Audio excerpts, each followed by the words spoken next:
Reciban un cordial saludo autoridades universitarias, invitados especiales, docentes, profesionales de la construcción, estudiantes y público en general. Continuamos con el 70º día del ciclo de conferencias El conocimiento no se detiene, doctor Roberto Aguiar Falconi.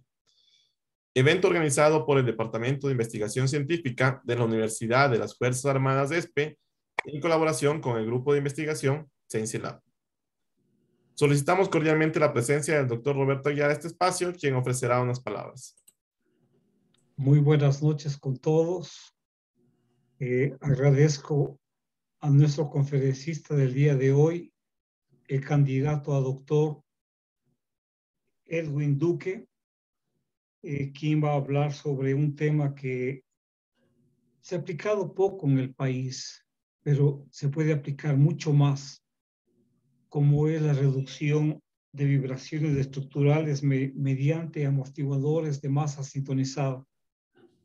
Yo he visto en Santiago de Chile, vi algunos edificios con este sistema de control de vibraciones. Personalmente tengo mucho interés en escuchar su conferencia y creo que también el público que ha venido a escucharle, queremos aprender, ver qué más han hecho y cómo está el estado del arte. Le agradezco mucho, doctor, por aceptar la conferencia, y de igual manera agradezco mucho a nuestro anfitrión. Cada lunes no falla nuestra anfitrión, el futuro doctor Brian Cabo, siempre está presente ahí. Qué gran trabajo ha hecho usted, doctor, muy amable. Gracias. Muchas gracias, doctor Aguiar, por sus palabras. Realmente me siento muy honrado de ser parte de todas las conferencias y de poder contribuir al desarrollo de la ingeniería en nuestro país y en la región. En este punto quiero dar la bienvenida a nuestro conferencista, candidato doctor Edwin Duque. A continuación voy a leer un breve resumen de su hoja de vida. Es ingeniero civil, especialista en modelación numérica, análisis y diseño sismorresistente de estructuras. Título universitario de ingeniero civil, otorgado por la Universidad Técnica Particular de Loja, Ecuador. Título de máster en Ciencias de la Ingeniería, mención Estructuras y Geotecnia, y actualmente candidato a doctor por la Universidad Nacional de Córdoba, Argentina. Investigaciones relacionadas acerca de el método de diseño basado en desplazamiento, DDBD, para edificaciones y puentes.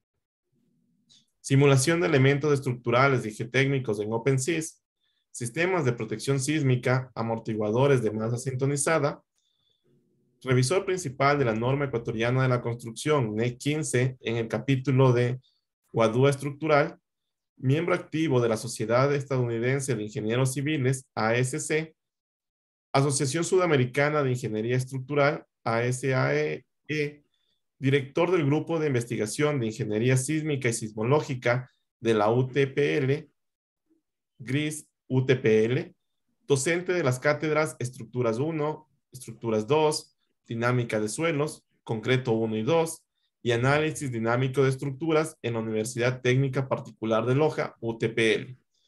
Consultor privado con experiencia en diseño y evaluación sismoresistente de edificaciones en acero estructural y hormigón armado. Quiero recordar que las preguntas referentes al tema de exposición deberán ser colocadas en la pestaña del chat a fin de que éstas puedan ser respondidas una vez culminada la intervención. Estimado candidato doctor Edwin Duque, otorgamos la palabra para su conferencia. Perfecto, muchas gracias. Un minuto para compartir.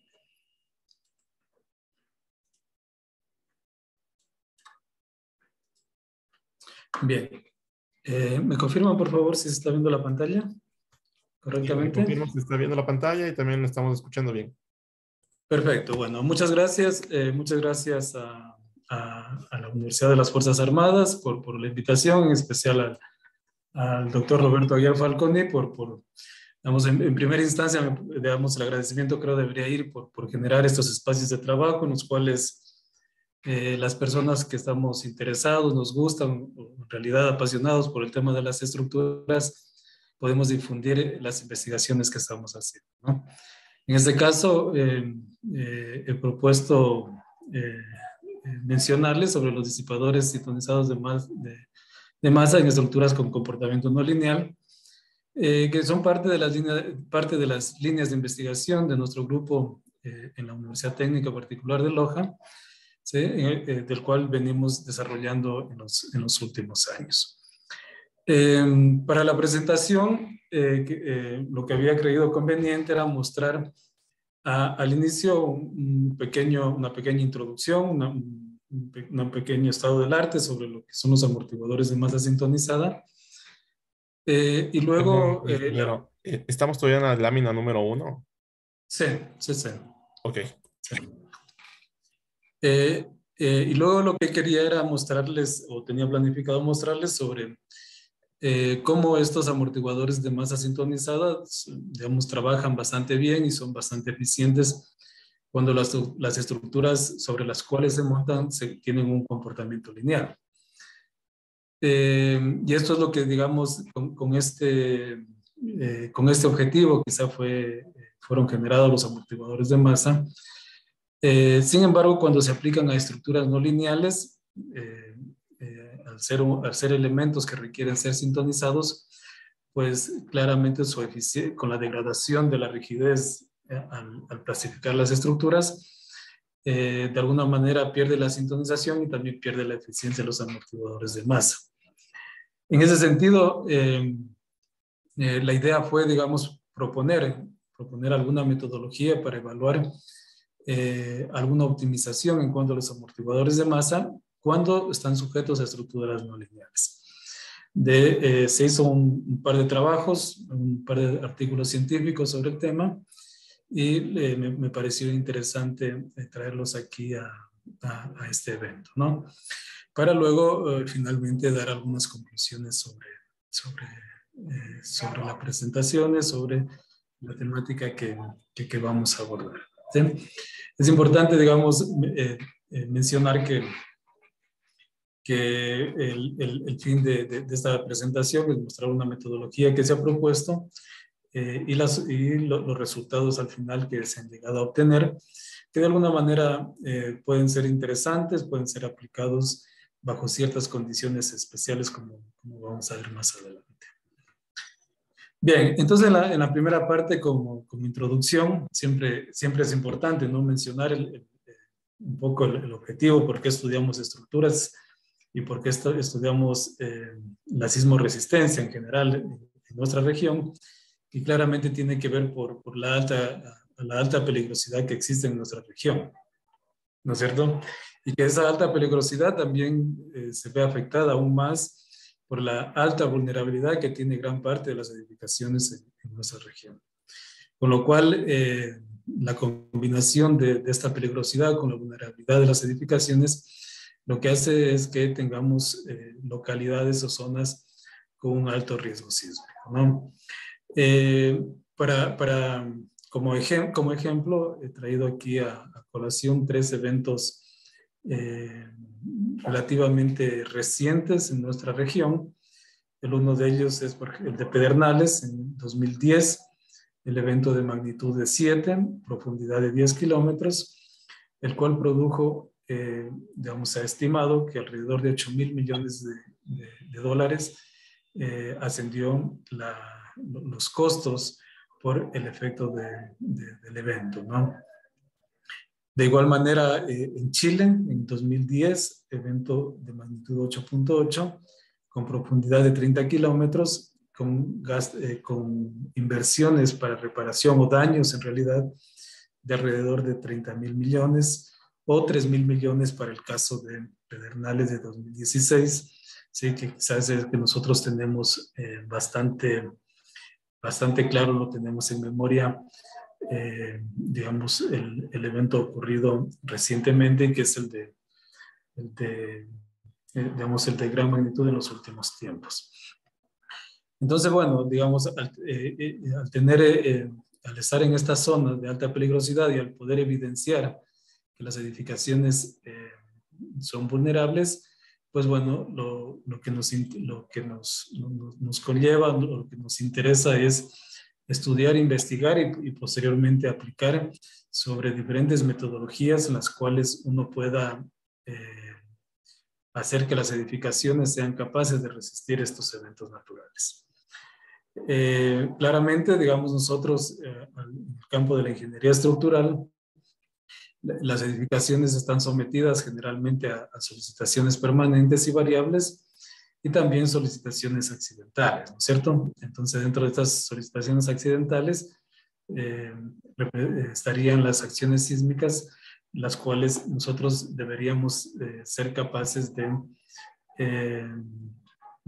diseñar edificaciones que sean adecuadas para este escenario de peligrosidad. ¿Cómo lo hacemos? Digamos, en la actualidad, no en la actualidad, sino años atrás, lo que se hacía generalmente era trabajar con la rigidez, ¿no es cierto? Entonces lo que se hacía era, si tenemos una estructura, aumentar su rigidez y con esta rigidez saber que nuestra estructura va a soportar. Claramente, esa filosofía de diseño, esa concepción de diseño, perdió vigencia porque, digamos, económicamente no era viable, ya que tener estructuras muy reforzadas en el cual la rigidez sea muy importante, pues lo que lleva es a costos y pues versus también la probabilidad de ocurrencia del evento de diseño, pues resultan edificaciones demasiado costosas, por lo cual generalmente estos diseños, digamos, salieron de uso. Posteriormente, y que en la actualidad se utiliza mucho, es decir, bueno, a las edificaciones el evento sísmico le genera energía, ¿no es cierto? Entonces la edificación puede tener la capacidad de disipar esa energía. Entonces un diseño adecuado en el cual la edificación es dúctil puede tener la capacidad de disipar energía tanto elástica como energía de disipación por deformación permanente. Para esto lo que se hace es, digamos, a los sistemas estructurales verlos como un sistema en el cual se generan rótulas y nosotros podemos identificar exactamente cuáles son las rótulas, dónde están ubicadas las rótulas y cómo van a fallar, ¿no es cierto? Entonces, bueno, al final lo que se quiere es tener un sistema dúctil que sea capaz de disipar energía, tanto elástica, insisto, por deformación. Entonces, esto es lo que se hace en la actualidad y estos sistemas, digamos, esta metodología es la que generalmente ha resultado viable para edificaciones comunes. Sin embargo, hay que, digamos, digo edificaciones comunes porque pueden haber edificaciones en las cuales esa energía de disipación por deformación permanente, pues al final lo que nos indica es que ciertos elementos van a tener fallos importantes, ¿no es cierto? Y fallos permanentes. Luego del fallo permanente, pues se debería evaluar la estructura, si necesita ser reforzada. Se necesitaría evaluar en qué nivel de rango plástico se introdujo la estructura y según eso tomar algunas soluciones, ¿no? En algunos casos, reforzar los elementos estructurales sería una solución viable y en algunos casos incluso, digamos, derrocar la edificación. Ahora bien, si es una edificación menor, quizá esto sea adecuado para el uso que tenga. Pero ciertas edificaciones, como quizá las esenciales, por dar un ejemplo, algún hospital, no queremos que la estructura tenga los elementos estructurales de la estructura se dañen durante el evento sísmico, sino que justamente lo que queremos es que esté totalmente operativa. Entonces, en estos casos, digamos, diseñar una estructura con cierto grado de utilidad para que pueda disipar la energía por deformación permanente quizá no sea la solución. Entonces, digamos, en ese caso lo que se hace es acudir a otro sistema de diseño en el cual controlamos las vibraciones a través de sistemas especializados para esta actividad, ¿no? Los sistemas de control de vibraciones, que es lo que se denomina, se los puede clasificar o se los clasifica generalmente en 3 tipos. Los sistemas de control pasivo, los sistemas de control activo y los sistemas semiactivos. Digamos, la diferencia principal entre los sistemas de control pasivo y los otros dos es que los sistemas de control pasivo no requieren energía para su funcionamiento, a diferencia de los activos que sí, que digamos, a través de la inclusión de energía se puede cambiar las propiedades de los dispositivos en función quizá del input, ¿no es cierto? Uno puede requerir cambiar ciertas condiciones. Esto lo traigo a colación porque quizás, digamos, como para tener un poco claro el contexto de los sistemas de protección, y dentro de los sistemas de protección pasivo podríamos decir que existen los aisladores, que digamos que son altamente conocidos, los disipadores de energía y los sistemas inerciales acoplados. En la lámina les estoy mostrando, digamos, un ejemplo de un disipador de energía y un aislador, digamos, donde claramente lo que se quiere es que estos sistemas absorban la energía que se introduce a la estructura desde el sismo. Ahora bien, dentro de estos sistemas de control pasivo también existen los sistemas inerciales y aquí encontramos a los amortiguadores de masa sintonizada, ¿no? También hay amortiguadores de líquido sintonizado, que digamos, el mecanismo es muy similar, la única diferencia es que la masa, en el segundo caso, en el caso de los amortiguadores líquidos, digamos, como masa utilizan la densidad del agua, ¿sí? Bien, la idea de dar una pequeña introducción sobre primero cómo, digamos, la filosofía de diseño y luego los sistemas de protección sísmica que solemos utilizar, es un poco para ubicar dónde estamos con los amortiguadores de masa, ¿no? Entonces, amortiguadores de masa no serían otra cosa que un sistema de control de vibraciones pasivo, en donde, digamos, vamos a utilizar la masa como elemento principal.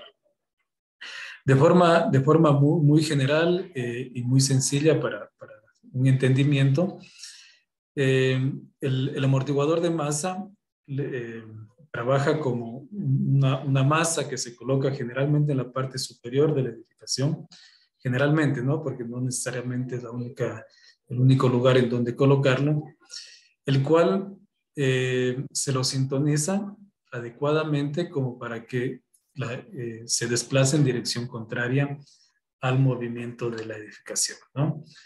Digamos, esa es el concepto principal, tener una masa cuya fuerza inercial se oponga al movimiento, el cual va a hacer que se contrarresten las vibraciones estructurales, ¿no?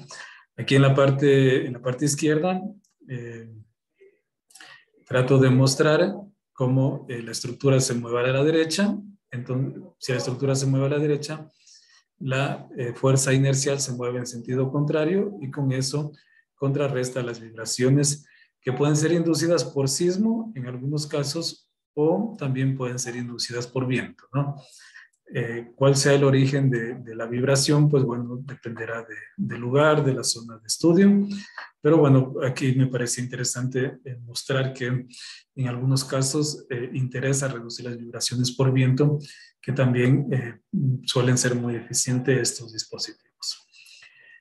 Bueno, simplemente la continuidad, ¿no? Cuando se mueve a la izquierda, la estructura se mueve, el amortiguador de masa tiene su fuerza inercial en sentido contrario, y durante el movimiento dinámico, digámoslo así de forma general, pues actuaría el sistema inercial contrarrestando las fuerzas, los desplazamientos desde la edificación principal. Ese sería el concepto, digamos, como las cosas buenas, un concepto muy sencillo, pero muy útil, ¿no? Entonces, hay diferentes tipos de amortiguadores de masa, digamos, cómo lograr que este sistema, primero que tenga una masa y luego que esté sintonizado. Pues bueno, hay varios investigadores que han realizado varias propuestas y, digamos, aquí les he traído algunos de ellos. Los primeros de ellos son un sistema, digamos, el sistema mecánico con masa, amortiguador y resorte, ¿no es cierto? Con el cual uno puede tener la masa que uno requiere y con el resorte y el amortiguador uno puede controlar las propiedades dinámicas del sistema con el fin de sintonizarlo con la estructura principal, ¿no? Otra forma de lograr que este sistema funcione o que ese sistema sea aplicado y que es el que existe en algunos lugares de la región, es el que se coloca la masa sobre aisladores de goma, ¿no es cierto? Entonces, con estos aisladores de goma uno puede controlar las características dinámicas del sistema completo, ¿sí? Otras opciones, y que quiero mencionarla porque más adelante vamos a ver alguna aplicación, es cuando el amortiguador de masa funciona como un péndulo invertido, ¿no? En el cual se tiene la longitud del péndulo y la masa, ¿no? La masa concentrada del péndulo que también trabaja como un amortiguador de masa. Hay variantes por ejemplo, la de péndulo compuesto, en la cual se trata de generar, digamos, o de contrarrestar la longitud excesiva que podría llegar a tener un péndulo en función del periodo que se requiera lograr, ¿no? O bueno, otras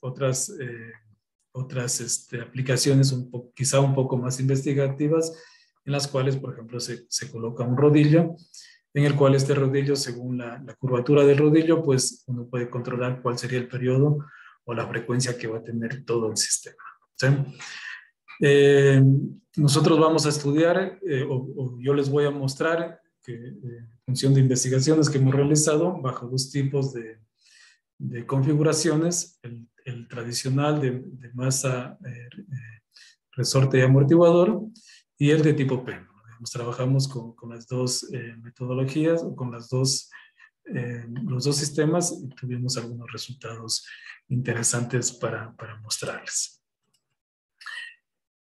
Sobre la aplicación de estos sistemas de control de vibraciones, quizá, digamos, lo primero que uno tendría que mostrar es el que mayor conocimiento se tiene en el mundo, es el Taipei 101, que, sí, quizá por la envergadura del proyecto, ¿no? En este caso colocaron un amortiguador de masa tipo péndulo que ocupa cuatro pisos, ¿no? De la parte superior de la edificación. Según los datos de diseño, digamos, puede contrarrestar velocidades de viento de 400 kilómetros por hora o hasta eventos de 7 en escala de Richter, ¿no? Hay otros en Japón, por ejemplo, en el edificio Chivaport, el cual tiene un amortiguador de masa sintonizado bidireccional, y el cual, por ejemplo, como un dato interesante es que tiene su masa, la masa del amortiguador de masa es alrededor de entre 0,8 y 1,25% de la masa total, ¿sí? De la masa total de la edificación, digamos, se pudo lograr que el amortiguador en la parte superior esté entre 0,8 y 1,25. Eso es importante porque más adelante vamos a ver que la masa que se pueda tener en la parte superior es un valor interesante de diseño, pero que quizás se ve afectado mucho por el sistema constructivo. Bien, entonces digamos, una vez que hemos definido lo que es el amortiguador de masa, hemos visto algunas aplicaciones y de forma general hemos visto la conceptualización de lo que son los amortiguadores de masa. Ahora, como ingenieros o como investigadores, la primera pregunta que surge es cómo podemos representar un sistema de este tipo para analizar su comportamiento, para analizar cuál es su eficiencia ante ciertas cargas, ¿no? Entonces, para esto, nosotros lo que utilizamos es, como les había mencionado previamente, es un conjunto de sistemas masa, rigidez, amortiguador, que representen por un lado, el comportamiento del suelo, ¿no es cierto? La parte inferior, un sistema, el suelo representado como un sistema de un grado de libertad. La estructura principal también se puede representar de igual manera, al igual que la parte del amortiguador de masa, ¿no? Entonces, un sistema quizás simple, ¿no es cierto? Un sistema reducido, pero que nos puede dar una idea clara de cuál es el funcionamiento que puede llegar a tener este sistema para controlar vibraciones. Algo importante,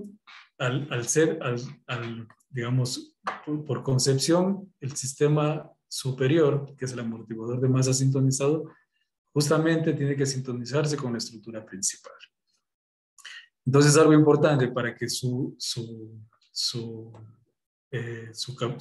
funcionamiento sea óptimo, sea adecuado, la estructura principal tiene que ser elástica. ¿Por qué esto? Porque necesitamos una sola, si es elástica, tenemos una sola frecuencia y con eso podemos sintonizar fácilmente la estructura secundaria.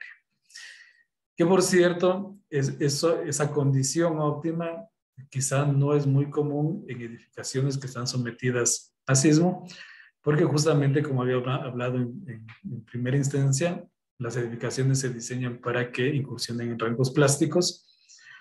Entonces, bueno, ahí justamente el origen de las investigaciones que realizamos, ¿no? Bien, entonces, si lo representamos a través de estos sistemas mecánicos, lo siguiente que deberíamos saber es qué variables son las que nos interesan al momento de analizar o diseñar estos sistemas. Las variables que nos interesan son tres principalmente, ¿no? La relación de frecuencias que debe haber entre la estructura principal y la estructura secundaria, en este caso el amortiguador de masa, y que se la define generalmente como justamente esto, como una relación de frecuencia, ¿no? CT, que es el amortiguamiento que debe tener el amortiguador de masa, y mu, que es la relación de masas, la masa del amortiguador con la masa de la estructura principal. Digamos, el amortiguamiento no lo he puesto como una variable porque luego vamos a ver que este amortiguamiento no tiene mucha incidencia, ¿no? En cuanto a la eficiencia de los amortiguadores.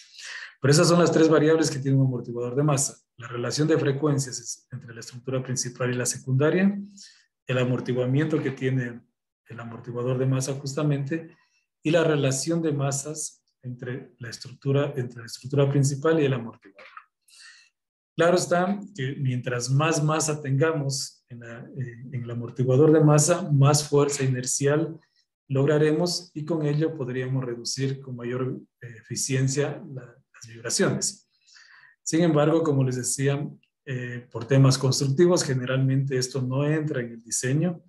Generalmente uno, digamos, por la experiencia, por la aplicación, se ha podido llegar a obtener hasta el 2% de la masa de la estructura principal. Entonces, cuando uno hace un análisis de la eficiencia, lo generalmente la relación de masa la pone como una constante, que esa constante sea justamente el valor máximo que uno puede lograr en construcción, ya que, digamos, de otra manera estaríamos haciendo diseños eficientes, por un lado, pero que quizá en la práctica ya no se los pueda plasmar. Entonces, eso en cuanto un poco a la introducción a lo que son los amortiguadores de masa. Ahora, como ya les había mencionado previamente, la condición o el escenario ideal para un amortiguador de masa es que trabaje sobre una estructura que tenga un comportamiento lineal también, ¿no? Entonces, bueno, lo que les voy a mostrar ahora es un estudio pequeño que se hizo al interno de la universidad, en el cual dijimos, bueno, sabemos que el estado del arte nos dice que esas son las condiciones óptimas para un amortiguador de masa. Entonces, bueno, vamos a constatar por nosotros mismos cuáles son sus eficiencias y cómo podríamos lograrlo. Entonces, para eso lo que hicimos fue generar 9 modelos de edificaciones, ¿no es cierto? Unas edificaciones regulares, comunes de la región, que van desde 2 hasta 10 pisos con sus respectivos periodos fundamentales, ¿no? Y a esas 9 edificaciones lo que hicimos fue someterla a 4 sismos, a 4 cargas, perdón, 3 sísmicas y una carga armónica. Estas cargas fueron sometidas desde la base, por supuesto, me refiero a la carga armónica. Entonces, la idea era, digamos, corroborar lo que el estado del arte nos menciona sobre la eficiencia de los amortiguadores de masa, ya aplicando a edificaciones, ¿no? Entonces, en la parte inferior, les he traído, digamos, una descripción de cada una de las cargas para el caso armónico, para el sismo del centro, para el sismo de Llolleo y para el sismo de Pedernales, que es el que, digamos, nosotros tenemos más cercano. Bueno, vamos a ver que mucho depende también de las características del evento sísmico. Por ejemplo, el evento de Llolleo, al tener quizás su contenido de frecuencia más angosto, puede ser también, puede ayudar mucho en cuanto a la optimización de los amortiguadores de masa. Bueno, ¿cómo logramos la moderación? Un poquito para aclarar. Bueno, aquí tenemos la edificación y en la parte superior lo que hicimos fue colocar un resorte, ¿sí? Y a este resorte le dimos las condiciones necesarias como para que actúe como un amortiguador de masa. Entonces, ¿qué es lo que hicimos? Digamos, esta sería la configuración estructural de un péndulo invertido con una masa concentrada y una longitud, ¿cierto? Entonces, la longitud del péndulo claramente nos permite conocer cuál es el periodo. Entonces, las dos variables para introducirlos al modelo serían la masa del amortiguador de masa y la longitud del péndulo. Como les había hablado, la masa queda como un valor constante, que es el máximo que uno puede lograr en construcción, que es el 2% de la masa de la estructura. Y conociendo el periodo fundamental de la estructura principal, lo que hicimos fue igualar el periodo de la estructura principal con el periodo del amortiguador de masa y con ello poder lograr cuál sería la longitud que requerimos del péndulo, ¿no? Para posteriormente calcular la rigidez tanto axial como la rigidez equivalente de este sistema. Axialmente, pues por supuesto no queríamos que se deforme axialmente, entonces lo que hicimos fue darle un valor muy, muy alto de rigidez axial, que en realidad lo que queríamos es que sea indeformable en esta dirección, pero en la dirección transversal sí calculamos su rigidez en función del peso y la longitud del péndulo. Entonces, estos cálculos los hicimos para cada edificación, en función de su periodo, insisto, y en función de su peso, ¿no?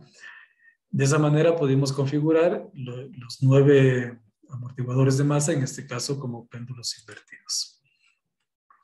Los resultados que logramos son los que ustedes ven aquí en pantalla.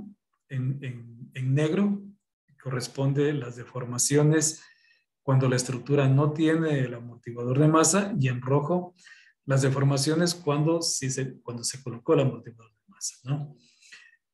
Entonces, bueno, al colocar una carga armónica cuya frecuencia es única, ¿no es cierto? Fácilmente el amortiguador de masa se puede sintonizar, con lo cual las eficiencias ustedes pueden ver que son bastante importantes, como pueden notarlo aquí en la gráfica, ¿no?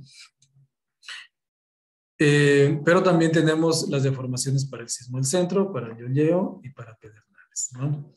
Entonces vamos a ver que quizá, por ejemplo, para Llolleo se logró mayores deformaciones que para Pedernales, por dar un ejemplo. Entonces, en cuanto a las eficiencias, en la tabla de la parte inferior, aquí tenemos las 9 edificaciones con sus periodos fundamentales y cuál es la eficiencia que se logra. Muy, muy alta por acá arriba. Tenemos la eficiencia cuando la carga es armónica y el resto corresponden a los eventos sísmicos, ¿no? También calculamos un promedio y, bueno, pudimos ver que en promedio, digamos, ante eventos sísmicos y si la estructura se comporta como elástica, la reducción está en el orden del 20%, que eso es algo que esperábamos, digamos, del estado del arte, es algo que digamos, es acorde a lo que ya otros investigadores habían logrado o habían realizado en su tiempo. Sin embargo, nos parecía interesante el hecho de aplicarlo en una edificación y de alguna manera generar alguna metodología ya en cuanto a estructuras civiles como tal, no como de forma esquemática, sino como una edificación aporticada. Ahora, una vez que hicimos esto, bueno, la siguiente era, bueno, ¿cómo hacemos para modelar cuando la estructura tiene comportamiento no lineal? Y bueno, y cómo saber qué tan eficientes son los sistemas en estas estructuras. Bueno, entonces para eso, investigadores años atrás, desde 1911, incluso que fue el que primero propuso para otro ámbito, para controlar vibraciones en barcos, pasando por Warburton, Valverde, Sedek en el 97, habían propuesto soluciones para estructuras lineales, ¿no es cierto? Pero cuando la estructura tiene un comportamiento no lineal, surgían algunas preguntas que queríamos resolverlas. Algunas de ellas era, por ejemplo, si el AMS es un eficiente sistema de protección sísmica. Eso es lo primero que uno se preguntó. A continuación, nos interesaba saber cómo se comporta el amortiguador de masa cuando la estructura principal ha plastificado. ¿Qué características tiene el amortiguador de masa? También nos interesaba saber cuáles son los parámetros óptimos. ¿Existe un parámetro óptimo o no? ¿No es cierto? ¿O existen varios parámetros óptimos? ¿Cuál sería el comportamiento? Y de alguna manera también si es que el suelo tiene alguna incidencia también en la eficiencia del amortiguador. Entonces, bueno, para eso se generó una metodología, que es la que le estoy mostrando a continuación. Y bueno, y se propuso hacer un análisis, una solución estocástica en realidad, ¿no? En el cual generamos procesos de ruido blanco, como, digamos, procesos de ruido blanco filtrados. Ese proceso de ruido blanco se lo filtra a través del suelo, ¿no es cierto? Con lo cual podemos generar la aceleración. Digamos, es un procedimiento común en el cual el suelo, la parte inferior, es representado como un sistema de un grado de libertad a través del filtro de Kanaita-Jimmy, ¿no? Ese filtro de Kanaita-Jimmy, insisto, lo que hace es al ruido blanco que uno lo genera, lo que hace es colorear lo que uno llama, ¿no? O de otra manera lo que hace es el ruido blanco, darle las características de la zona y con ello generar una señal correspondiente al lugar que estamos trabajando. Entonces, insisto, en primera instancia generamos un ruido blanco y lo filtramos a través del filtro de Kanaita-Jimmy, con lo cual podemos obtener la aceleración en superficie.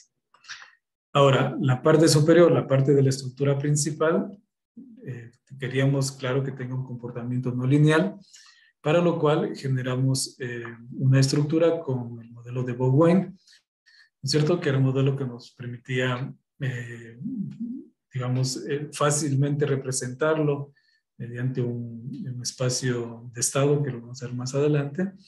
Entonces elegimos, digamos, este método como óptimo. Creímos que era óptimo para representar la no linealidad de la estructura. Bueno, si esta estructura, este modelo de Bowen es un modelo no lineal, pero que puede ser linealizado, obtener valores equivalentes con el fin de luego dar solución mediante una ecuación de Lyapunov, que lo que hace es de alguna manera obtener la respuesta en estado estacionario de un sistema cualquiera, ¿no? Y finalmente, en la parte superior, el amortiguador de masa. Bueno, entonces para esto lo que se hizo nuevamente, como ya había mencionado, un sistema de un grado de libertad, en el cual dimos muchos valores de relación de frecuencia y muchos valores de amortiguamiento, y generamos una función de optimización que no es otra cosa que la desviación estándar de la estructura cuando está protegida y la estructura cuando no está protegida, ¿no es cierto? Esa relación a nosotros nos permite generar una superficie de soluciones, con lo cual podríamos encontrar un mínimo. Entonces, donde encontramos un mínimo localizado, en ese lugar tenemos el par de relación de frecuencia óptima y de amortiguamiento óptimo del amortiguador, ¿no? Entonces, bueno, esa fue la metodología que se propuso para representar este sistema. Como les decía, si bien es un sistema reducido, vamos a ver que representa, digamos, se puede conocer bastante bien cuánta eficiencia se puede lograr con el amortiguador. Bien, como les había mencionado, se hizo una solución estocástica y luego, bueno, una solución estocástica y también también el sistema completo es un sistema no lineal, ¿no es cierto? La parte que ustedes ven, la parte izquierda, es la representación en el espacio de estado de la solución completa, ¿no es cierto? Tanto para, digamos, del modelo anterior, todo lo que yo había mostrado aquí, en este conjunto de sistemas de umbral de libertad, se lo puede representar matricialmente a través del espacio de estado con esta ecuación que ustedes ven acá, ¿no? Acá, por ejemplo, pueden ver, acá está la parte de la no linealidad, bueno, acá están las variables de estado, qué sé yo. Bueno, y aquí hay la relación que existe entre la estructura principal y la estructura secundaria. Bien, y del lado derecho tenemos la solución, la implementación en realidad del mismo problema, pero ya no como un sistema no lineal, sino como un sistema lineal equivalente, en donde la rigidez y el amortiguamiento son valores equivalentes que uno puede calcular. Bueno, ¿por qué razón, digamos, por qué razón se hace un sistema lineal equivalente y no se hace la solución completa? Simplemente por un tema de costo computacional, digamos, nada más. Ya que la ecuación del lado izquierdo, digamos, se puede utilizar Monte Carlo, ¿no es cierto? Y obtener la relación, digamos, se puede utilizar Rugenkutta, por dar un ejemplo, que es lo que utilizamos acá, y obtener la solución exacta. Entonces, esto tiene un alto costo computacional, entonces elegimos también hacer una propuesta lineal equivalente. Bien, en la parte inferior, esta gráfica lo que está mostrando es el desplazamiento de la estructura versus el tiempo, ¿no? En línea continua es la simulación de Monte Carlo, ¿no es cierto?, con la ecuación completa. Y aquí en línea punteada, lo que estamos viendo es la solución de Lyapunov.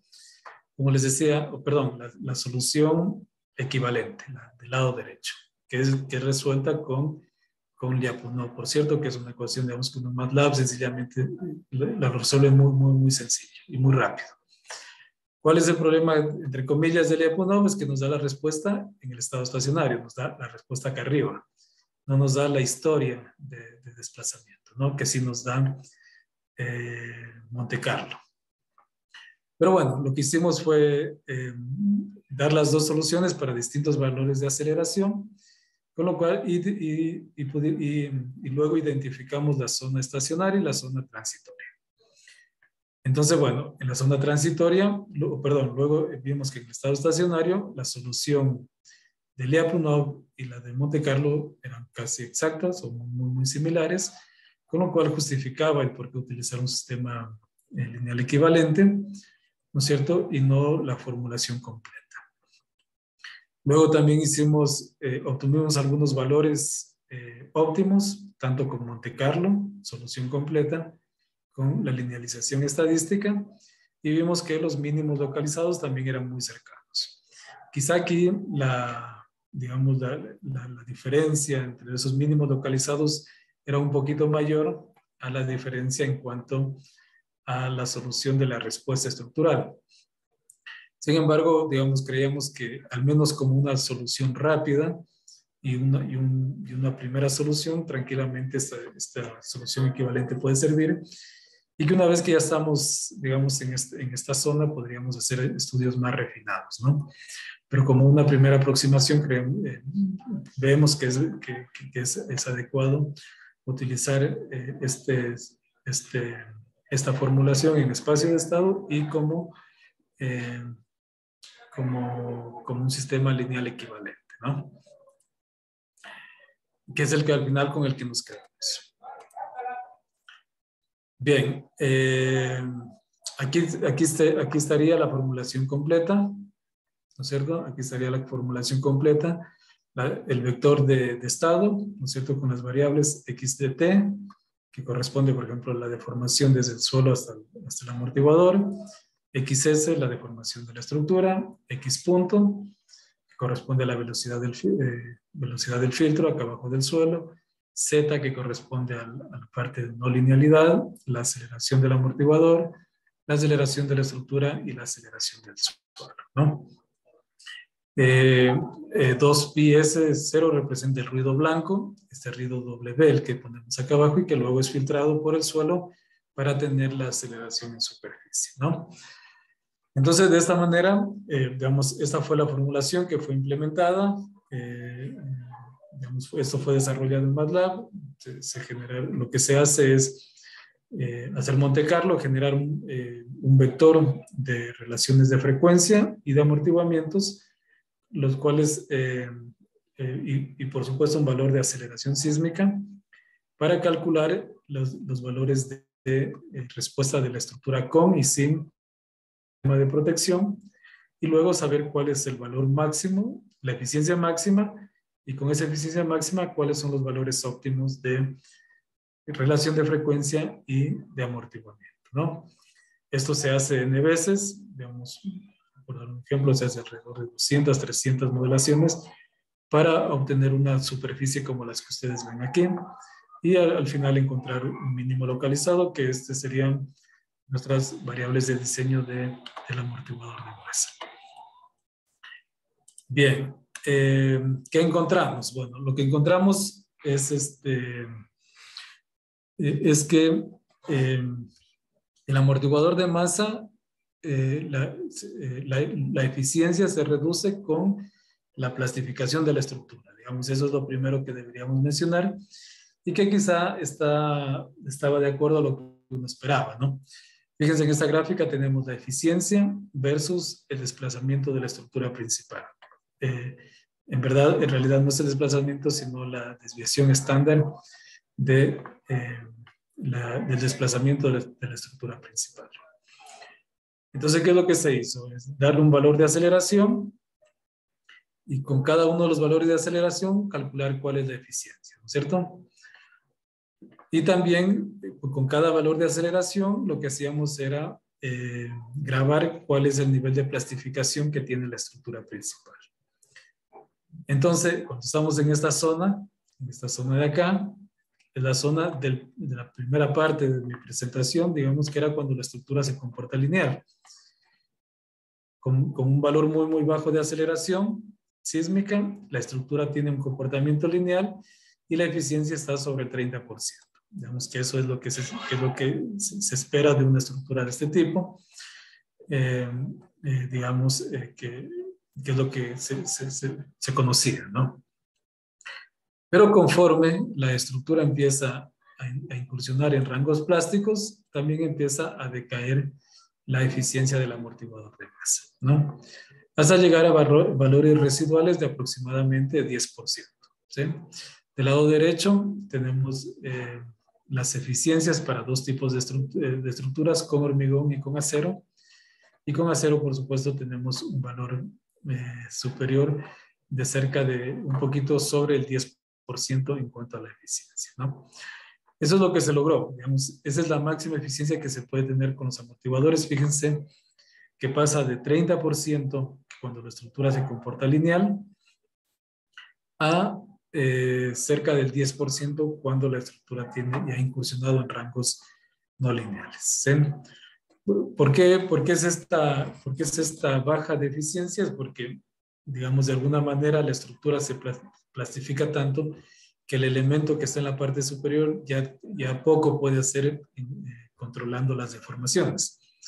Sin embargo, como vamos a ver en la diapositiva siguiente, con esa metodología que se propuso aquí, que es la línea continua que está en la parte superior, se logran mayores eficiencias que autores previos, por ejemplo, que Sade, que Denharton o que Lee. Digamos, lo que hicimos fue resolver el problema con los valores óptimos que ellos proponen y con los valores óptimos calculados según nuestra metodología. Entonces, bueno, esta diferencia que se ve aquí marcada corresponde a la modelación que se hizo y cómo el sistema obtiene valores óptimos en función del nivel de plastificación que tiene la estructura, ¿no?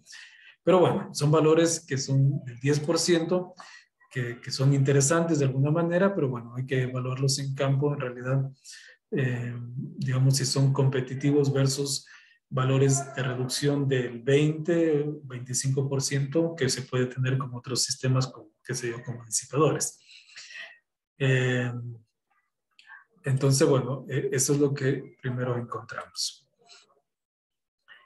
En cuanto a la otra pregunta que, digamos, esta sería la primera pregunta que teníamos, ¿no? De cómo es la eficiencia. Entonces, la eficiencia, digamos, un poco respondiéndonos, lo que pudimos encontrar es que la eficiencia se reduce con el nivel de plastificación hasta llegar a valores residuales de 10% para el caso de este sistema de masa, amortiguador y resorte. La segunda pregunta era cuáles son los valores óptimos y cómo son los valores óptimos. Entonces, bueno, lo que encontramos es que este es el valor de F, que es la relación de frecuencia entre la estructura principal y la secundaria. Es que ahora ya no tenemos un único valor de sintonización, ¿sí? Como sí es en el caso elástico, sino que ahora tenemos un valor de sintonización que va decreciendo. Y esto va decreciendo en función de la degradación de la rigidez de la estructura principal, ¿no? La estructura principal va degradando conforme clasifica, me refiero a la rigidez. Entonces, bueno, la relación de frecuencia también va cambiando su valor, va decreciendo de 1, ¿no es cierto? Y los valores llegan hasta 0,7 aproximadamente. Bueno, aquí los puntos que ven es porque consideramos diferentes tipos de suelo, blando, intermedio y duro.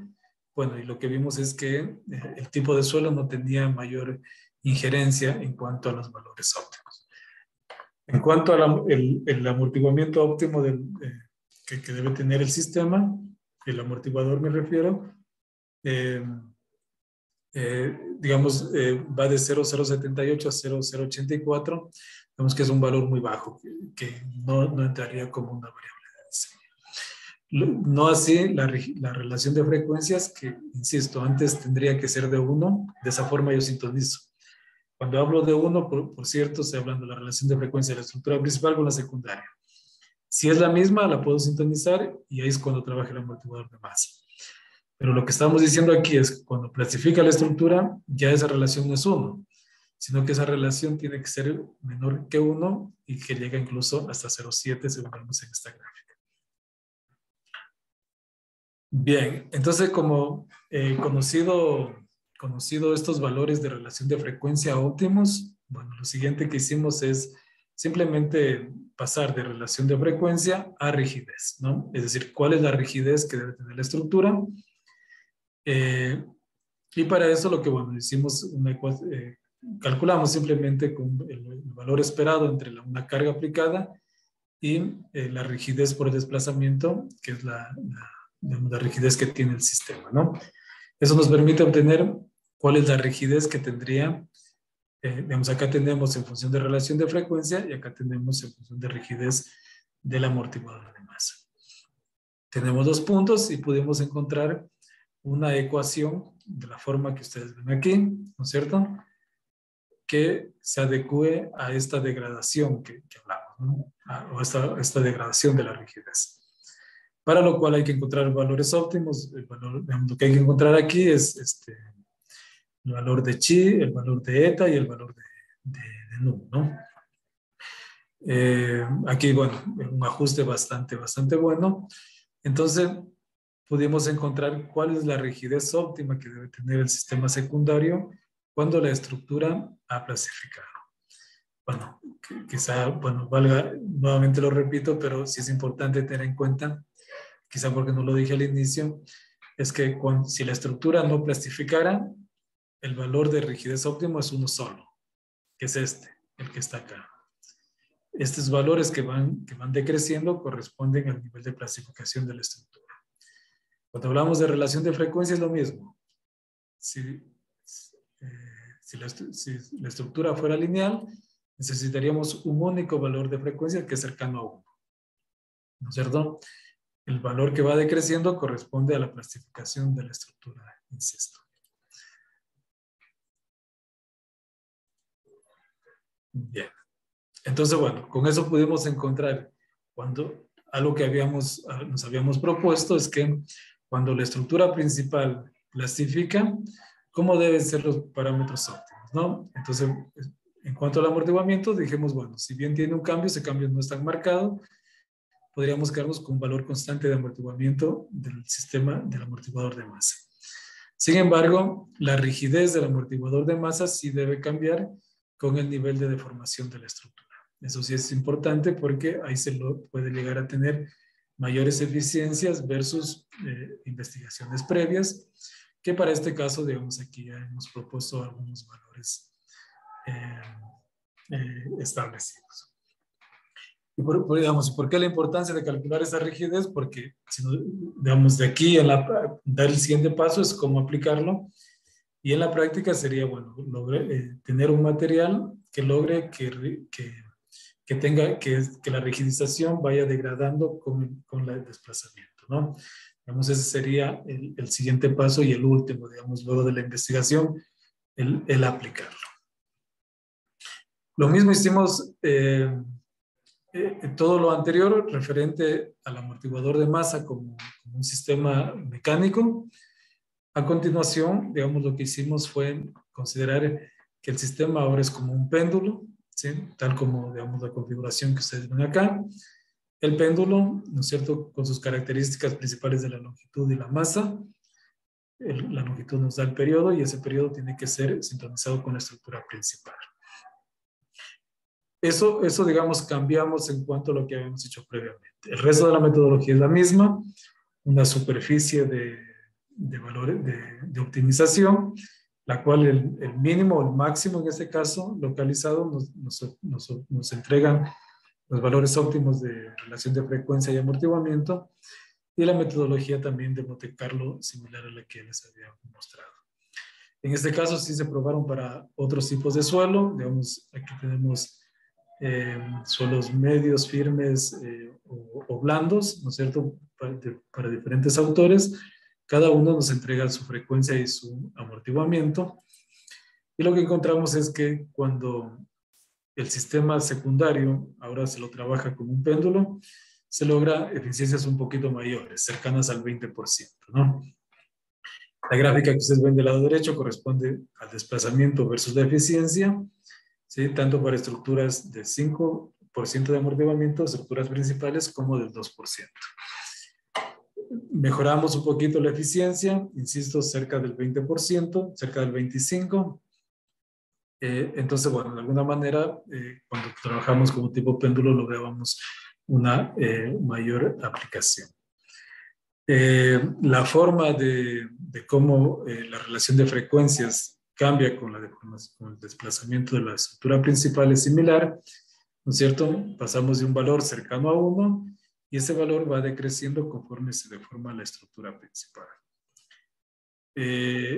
Aplicamos la metodología para el sismo de Pedernales y también, bueno, digamos, acá estamos mostrando en verde la estructura sin el amortiguador de masa y en azul la estructura con el amortiguador de masa, ¿no?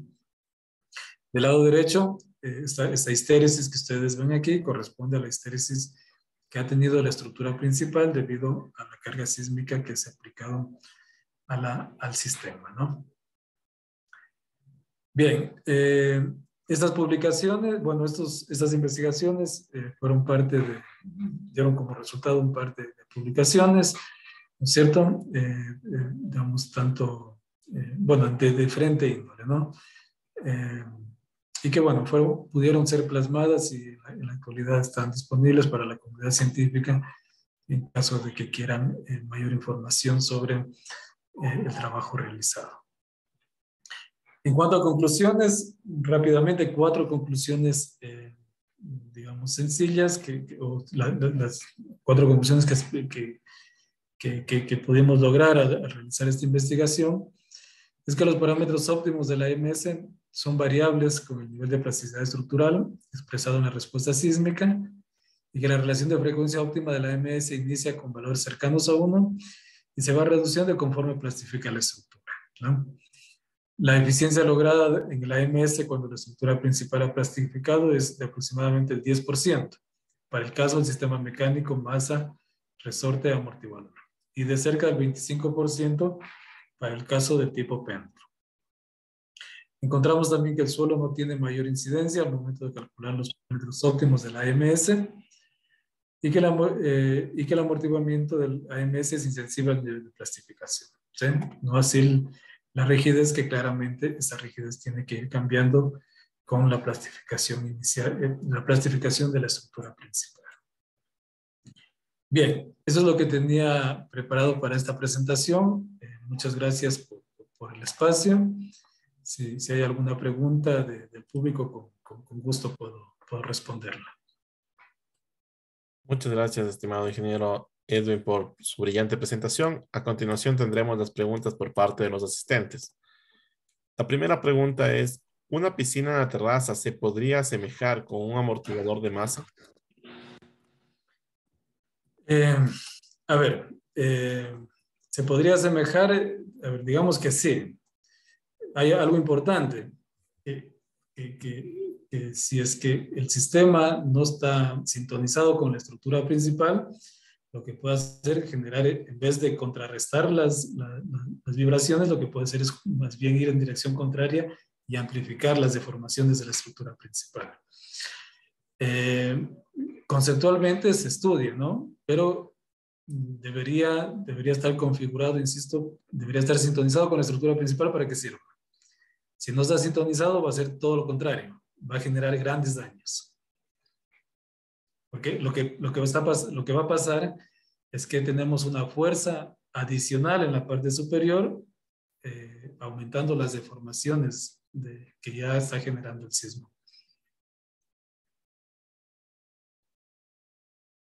Muchas gracias por su respuesta. Una segunda pregunta es, ¿cuál cree usted que es el principal obstáculo para su implementación en Ecuador?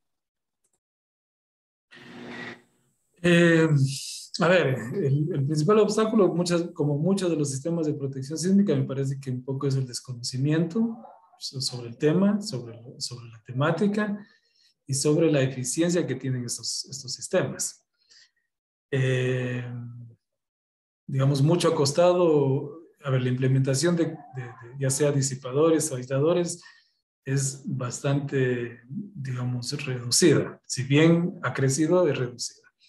Creo que mucho tiene que ver por el desconocimiento simplemente de la gente, y eso hace pues que, bueno, que esas investigaciones, estas aplicaciones, muchas de las veces queden justamente en eso, en investigaciones. Pero digamos, son totalmente aplicables para ciertas edificaciones con ciertas características. En nuestro país, digamos, podríamos decir que claramente se los podría aplicar.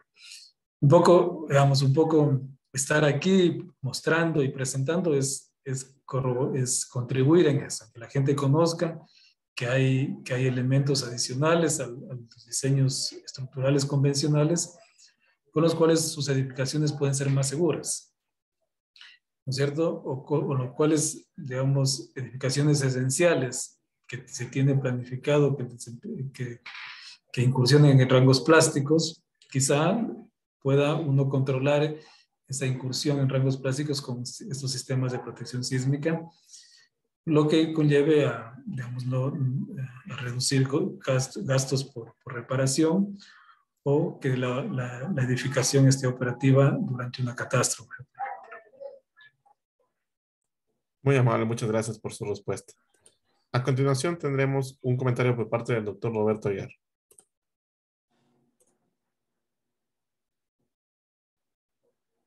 Doctor, no lo Ahí escuchamos. Ahí ya lo escuchamos. Ya, muy bien. Estimado futuro doctor Edwin Duque, excelente conferencia. He disfrutado muchísimo con su conferencia y la primera parte me hacía relación a lo que yo estudié hace muchos años sobre el TMD, Tunes Mass Damper. Excelente, excelente conferencia. Yo quisiera rogarle que nos envíe la publicación que tiene usted con Calderón. Esa no le vi. Y si puede enviarnos también las otras dos publicaciones que ha escrito, le agradezco mucho porque ya hemos tenido un pantallazo de lo que está trabajando usted, pero ahora nos interesa estudiar un poquito más a fondo. Claro, con mucho gusto, con mucho gusto. Felicitándole, Neo, muchas gracias por haber aceptado la invitación y esperamos contar en un futuro cercano cuando usted haga sus experimentos, que va a hacerlos y tanta cosa para que nos vuelva a contar qué ha sacado, qué resultados ha obtenido. En ese día veo algunos amigos, veo a algunos amigos de México, veo a mis amigos de Argentina también, está Miguel Tornelo, y también veo a mis estudiantes de la maestría de la Universidad Técnica de Manabí. También no debo ahí lo vi al doctor Pablo Caiza, qué bueno que hayan asistido a esta conferencia. En otras palabras, su conferencia es escuchada por mucha gente, no solamente de Ecuador.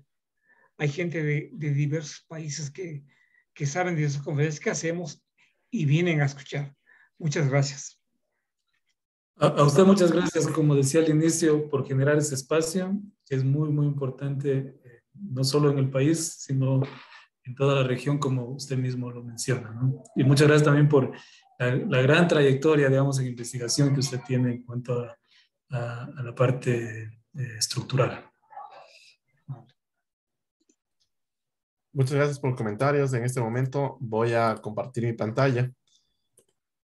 Hago entrega de un certificado de reconocimiento que se otorga al candidato doctor Edwin Duque en agradecimiento a la difusión del conocimiento y su valiosa participación como expositor en el ciclo de conferencias El conocimiento no se detiene, doctor Roberto Aguiar Falconi, con el tema Reducción de vibraciones estructurales mediante amortiguadores de masa sintonizada.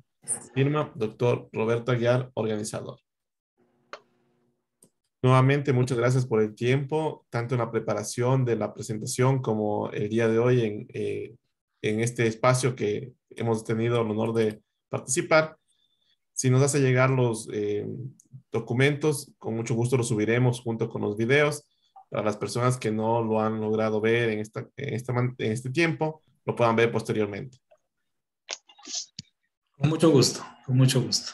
Y muchas gracias también como Universidad Técnica Particular de Loja y como Grupo de Investigación en Ingeniería Sísmica. Para nosotros es un gusto estar compartiendo con ustedes lo que realizamos en nuestro día a día, ¿no? Muchas gracias. Felicitaciones de mucho éxito en toda su labor profesional, personal. También muchas gracias a los asistentes y se reitera la invitación todos los lunes 19 horas. Tengan una buena noche. Hasta el próximo lunes. Muchas gracias.